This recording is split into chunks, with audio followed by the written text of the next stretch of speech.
చివరన జారే తడి చినుకును సైతం సిరి తళుకుగా మార్చే చిత్రం నీవే. కలతగ పొలమారే ఎదమంటల గ్రీష్మం సులువుగా మరిపించే మంత్రం నీవే. నువ్వంటే నా సొంతమంటూ పలికింది మమకారం, ఆ మాట కాదంటూ దూరం నిలిపింది అహంకారం.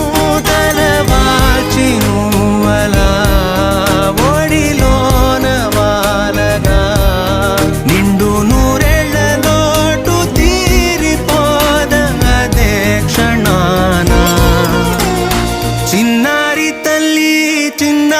తల్లి నా నింగి జాబిలి నీవెన్న